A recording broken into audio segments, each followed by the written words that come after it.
Hello বন্ধুরা, কেমন আছেন সবাই? আশা করি সবাই খুব ভালো আছেন। তো বন্ধুরা, তখন কি হবে যখন জ্বলন্ত কয়লার উপর দিয়ে একটি বাইককে চালানো হবে? তখন কি সেই বাইকের টায়ার পাঞ্চার হয়ে যাবে, নাকি অন্য কিছু হবে, আবার নাকি গাড়িটাই নষ্ট হয়ে যাবে? আর বন্ধুরা, আপনাদের সবার বাসায় সিলিং ফ্যান রয়েছে, সেটা সাধারণত উপর থেকে চলে থাকে। কিন্তু বন্ধুরা, তখন কি হবে যখন চলন্ত সিলিং ফ্যানকে পানির মধ্যে ডুবিয়ে দেওয়া হবে? তখন কি পানির ভিতরেও এই সিলিং ফ্যানটি চলবে, নাকি সিলিং ফ্যানটি নষ্ট হয়ে যাবে? আর বন্ধুরা, এছাড়াও বন্ধুরা, আজকের ভিডিওতে আপনারা এমন কিছু এক্সপেরিমেন্ট দেখতে পারবেন যে এক্সপেরিমেন্টটি আপনারা বাসায় করে দেখতে পারেন। তো চলুন দেরি না করে ভিডিওটি শুরু করা যাক।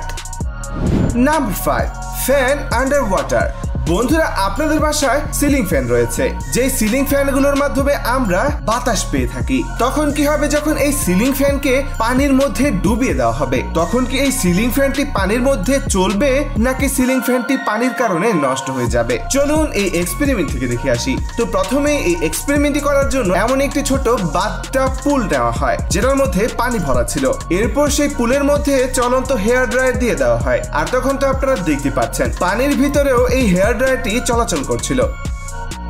তো বন্ধুরা, এরপর সেই পানির মধ্যে আমাদের জামা কাপড় আয়রনকৃত একটি ইস্ত্রি দিয়ে দেওয়া হয়। এরপরে তো আপনারা দেখতে পাচ্ছেন পানির ভিতরেও এই আয়রনটি অনায়াসেই চলছিল, অর্থাৎ এই আয়রনটি নষ্ট হয়নি। তো বন্ধুরা, এরপরে সবশেষে একটি ছোট সিলিং ফ্যান নেওয়া হয়, যেটাকে আস্তে আস্তে এই পানির মধ্যে দিতে থাকা হয়। আর আপনারা তো দেখতে পাচ্ছেন এই সিলিং ফ্যানটি পানির মধ্যে যখন দেওয়া হচ্ছিল, তখন পানিগুলো কিভাবে লাফাচ্ছিল, যেন মনে হচ্ছিল পানির মধ্যে ঝড় বইছে। তো বন্ধুরা, এরপরে সবশেষে সিলিং ফ্যানটিকে পানির মধ্যে ডুবিয়ে দেওয়া হয়। আর তখন তো আপনারা দেখতে পাচ্ছেন সিলিং ফ্যানটি পানির ভিতরে দেওয়ার পর সিলিং ফ্যানটি পানির কারণে চলতে পারছিল না। কিন্তু বন্ধুরা, সিলিং ফ্যানটিকে যখন আবার বাইরে বের করে আনা হয়, তখন তো আপনারা দেখতে পাচ্ছেন সিলিং ফ্যানটি আবার ঘুরতে শুরু করে।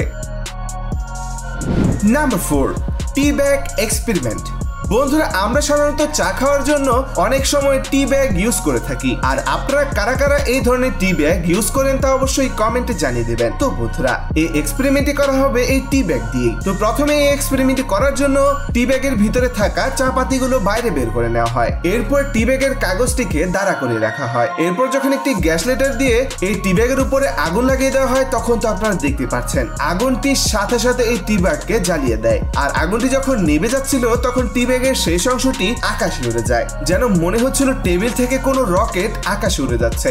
তো বন্ধুরা, এরপরে অনেকগুলো টি ব্যাগ একসাথে রেখে এগুলোর মধ্যেও আগুন ধরিয়ে দেওয়া হয়। আর তখন তো আপনারা দেখতে পাচ্ছেন প্রত্যেকটি টি ব্যাগ পুড়ে যায়, আর এগুলোর শেষ অংশ রকেটের মতো আকাশে উড়ে যায়, যেটা দেখতে অনেকটাই ইন্টারেস্টিং লাগছিল আর অনেকটা অসাম লাগছিল।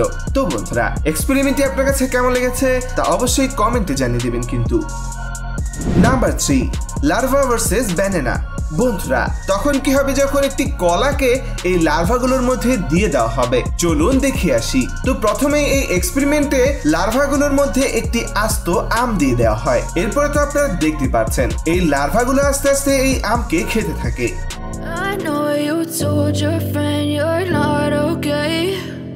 Tell me what's wrong and why you never said you felt that way. Guess you're trying to stay strong and fake a smile until I look away. আর 34 থেকে 35 ঘন্টা পর আপনারা তো বন্ধুরা দেখতে পাচ্ছেন এই লার্ভাগুলো আমকে একেবারে নিঃশেষ করে দেয়, অর্থাৎ খেয়ে ফেলে। তো বন্ধুরা, এরপরে সবশেষে এই লার্ভাগুলোর মধ্যে একটি কলা দিয়ে দেওয়া হয়। আর তখন তো আপনারা দেখতেই পাচ্ছেন এই কলাটি যখন দেওয়া হয়, তখন লার্ভাগুলো এই কলাটিকে খেতে থাকে।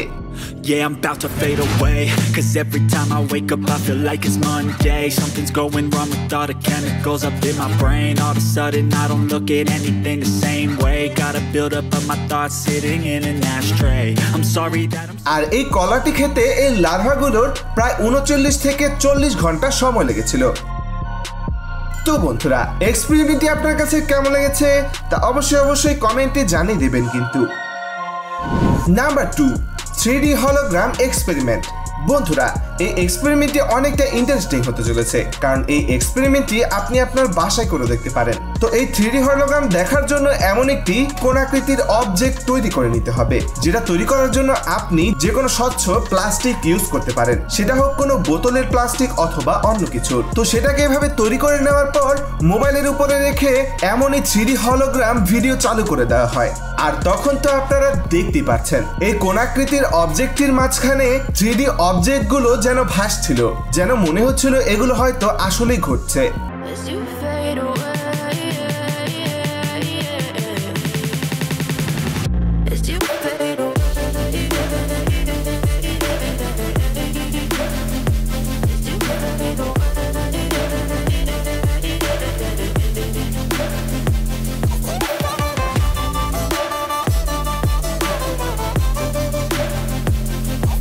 তো বন্ধুরা, আপনারা কারা কারা এই এক্সপেরিমেন্টটি বাসায় করেছেন তা অবশ্যই কমেন্টে জানিয়ে দিতে ভুলবেন না কিন্তু।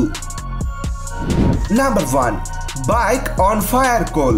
বন্ধুরা, তখন কি হবে যখন একটি বাইককে জ্বলন্ত কয়লার উপর দিয়ে চালানো হবে? তখন কি সেই জ্বলন্ত কয়লাগুলো এই বাইকের টায়ারকে পুড়িয়ে দিবে, নাকি পুরো বাইককে নষ্ট করে দিবে, নাকি পুরো বাইকটি ঠিক থাকবে? চলুন এই এক্সপেরিমেন্ট থেকে দেখে আসি। তো প্রথমে এই এক্সপেরিমেন্ট করার জন্য এমনই জ্বলন্ত কয়লা প্রস্তুত করে নেওয়া হয়, যেগুলোকে লম্বা করে বিছিয়ে দেওয়া হয়। এরপরে একটি বাইক নেওয়া হয়, যেটাকে এই কয়লার উপর দিয়ে নিয়ে যাওয়া হবে। আর আপনারা তো দেখতে পাচ্ছেন এই বাইকটিকে যখন এই কয়লার উপর দিয়ে নিয়ে যাওয়া হয়, তখন তো মনে হচ্ছিল বাইকটি হয়তো নষ্ট হয়ে যাবে অথবা টায়ার পাঞ্চার হয়ে যাবে। কিন্তু বন্ধুরা, আপনারা তো দেখতেই পাচ্ছেন এই বাইকটির কিছুই হয় না। অর্থাৎ আপনারা বুঝতেই পাচ্ছেন একটি বাইক অথবা একটি গাড়ির টায়ার কতটা মজবুত হয়ে থাকে। তো বন্ধুরা, এই ছিল আজকের 5টি অসাধারণ এক্সপেরিমেন্ট। এই 5টি এক্সপেরিমেন্টের মধ্যে আপনার কাছে কোন এক্সপেরিমেন্টটি সবচেয়ে বেশি ভালো লেগেছে তা অবশ্যই কমেন্টে জানিয়ে দিতে ভুলবেন না কিন্তু। দেখা হবে নতুন একটি ভিডিওতে, আর ততক্ষণ পর্যন্ত সবাই সুস্থ থাকবেন, ভালো থাকবেন। আল্লাহ হাফেজ।